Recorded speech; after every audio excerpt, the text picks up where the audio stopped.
各位好，今集又輪到我長毛啦。見到台面嗰罐鮑魚就知又臨近農曆新年啦，咁屋企就會好多罐頭嘅鮑魚啦。咁今次我哋就用呢啲罐頭嘅鮑魚嚟做一啲小食。咁我哋今次嚟做鮑魚卷啦。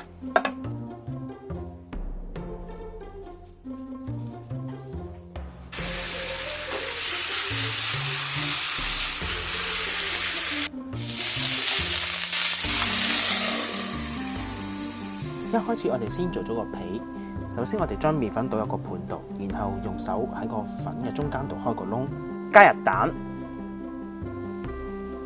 同埋半茶匙嘅鹽，最後就係加入水。我一邊用手去攪麵粉，一邊加入水，但係要記住要順住同一個方向去攪。咁開始見到攪嚟攪去都攪唔到變個團嘅時候呢，咁你就可以揾隻手去捏下去啦。開始咁個團呢就差唔多啦，而家。然之後咧，我哋就會推一推下個團嘅，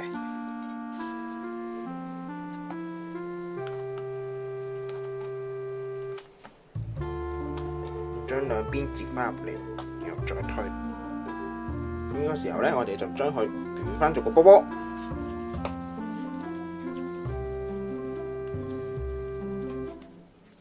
咁搓成一個波波之後咧，我哋就需要用一個盤喺下邊先倒少少油。之後將個麵團擺落去，跟住再落油，落幾多呢？落到啲油係浸過個麵團嘅，因為其實想個麵團咧去吸收啲油分啊，等佢一陣間推嗰時咧可以推到好薄好薄好薄嘅可以。咁我哋如果浸油嘅時候咧，就浸去2個鐘頭。咁我哋2個鐘頭之後再處理一個麵團。咁話明鮑魚卷啦，咁會有啲咩呢？咁我哋會有蘑菇、菜脯、紅葱頭同埋即食嘅鮑魚嘅。咁今次我就會用呢啲罐裝嘅鮑魚嚟做嘅。咁佢呢一款呢，就大概係一罐裏邊有6粒啦。咁我哋就會用佢入邊啲鮑魚仔同埋佢啲汁嚟撈翻落去呢個餡料嗰度嘅，咁令到佢更加多汁㗎，唔會咁乾嘅。咁我哋就而家嚟開始準備啦。第一樣要做嘅就係將啲菜脯浸一浸水。點解呢？因為要將佢入邊啲鹹味同埋佢有陣時有啲污糟啊，洗一洗佢。浸嘅原因係等佢可以索翻少少水分，咁易切啲，同埋會冇咁鹹。到時會。第二樣要處理嘅就係蘑菇。咁蘑菇呢，其實如果你見佢污糟嘅話呢，係千祈唔可以用水洗嘅。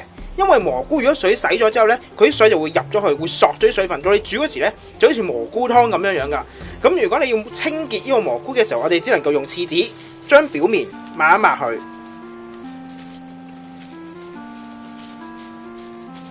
咁如果真係太污糟唔得嘅時候，抹嚟抹去都抹唔到喎，咁樣，咁我哋呢就可以用把刀將蘑菇表面嗰一浸搣咗佢。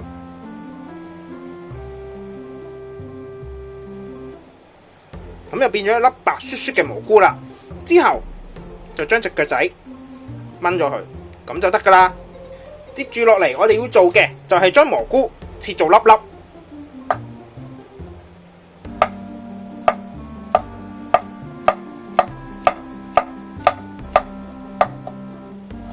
咁如果唔想切嘅，用 blend 都可以嘅，但係就唔好 blend 到太溶，因為如果你蘑菇 blend 咧，其實佢會出水噶。咁你出水嘅時候咧，佢就會又係變咗蘑菇湯噶，到最後。咁所以如果你 blend 咧，可能輕輕 blend 幾下就好啦，唔好 blend 得太多啊。咁啲蘑菇切完條啦，然之後就切粒粒啦。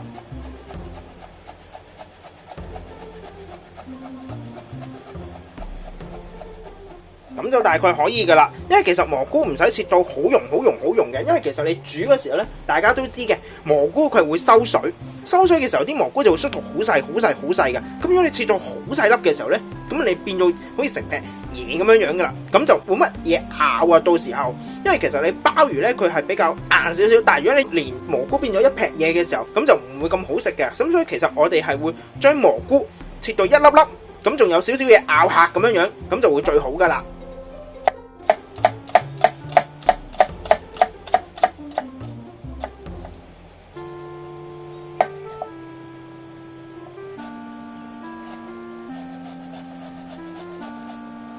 到最後就將浸咗嘅菜脯倒一倒水之後就攞出嚟切。咁浸過嘅菜脯最好捏一捏佢，等佢入邊嘅水出一出翻嚟。如果唔係一陣間又係好多水㗎，煮嗰時。之後我哋就將浸過嘅菜脯切粒粒。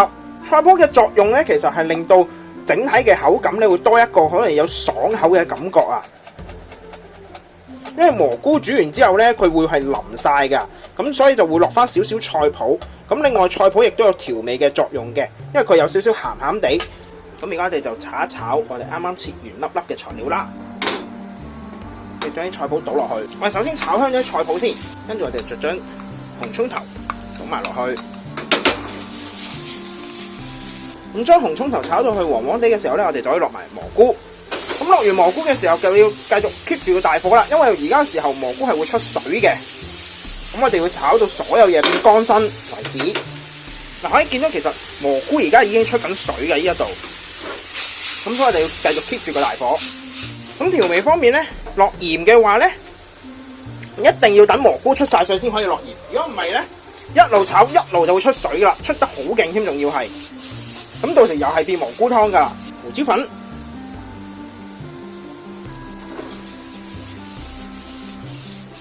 咁呢個時候咧，我哋就會落翻啲鮑魚汁。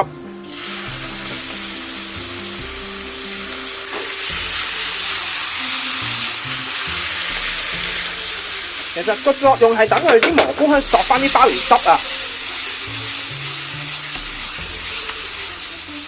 咁之後我哋就會先隔一隔油，同埋要等啱啱炒完呢堆蘑菇蓉啊、蘑菇料咧，等佢攤凍啲先。太熱嘅時候，我哋其實包唔到噶。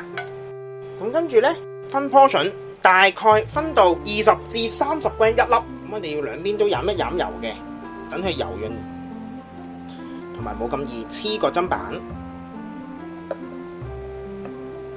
咁推到咁上下就唔好再拎起去推啦，因為如果再拎起去推咧，好容易會出現折痕啊。大力少少，慢慢推開佢，盡量推到好薄，薄到可以見到砧板嘅紋路嘅。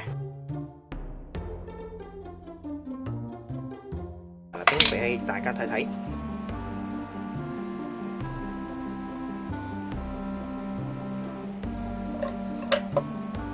咁就可以噶啦。跟住我哋落翻半湯匙嘅蘑菇餡。咁如果包嘢本身冇乜信心嘅話咧，就可以落少啲嘅。咁如果本身包開嘢好有信心嘅話，你可以落翻1湯匙嘅。咁但係我自己就本身包嘢冇乜信心啦，咁我自己就會落半湯匙嘅。之後落1粒鮑魚。鮑魚留意翻，因為佢有時咧可能係曲面有啲曲唔係好平噶，咁盡量就呢個曲面向下貼住蘑菇蓉，等佢唔使吉穿塊皮。最好就係平面向上嘅。跟住我哋就先攞底嗰邊貼上去，咁跟住呢啲多出嚟嘅位咧，你就可以界一界走佢。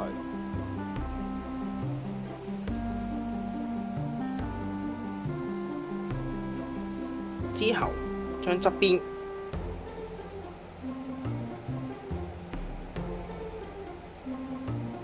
覆入去，隔離嗰邊同樣覆入去，跟住慢慢咁樣將佢捲。如果我哋以上嘅材料大概可以做到8粒嘅，咁跟住然後我哋攞去煎。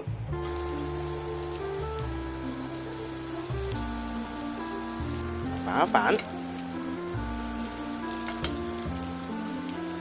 最好每一面都煎一煎，煎晒每一面之後，咁我哋咧就要加水，做少少蒸汽嘅效果，咁去俾佢蒸一蒸個皮。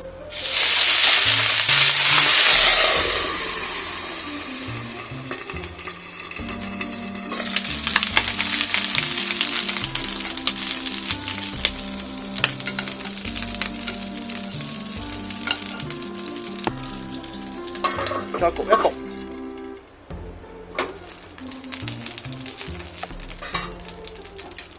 之後再開返慢少少嘅火，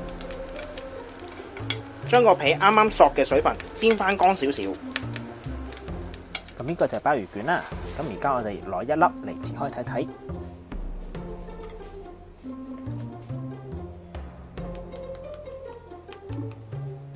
可以聽到係脆嘅，仲係。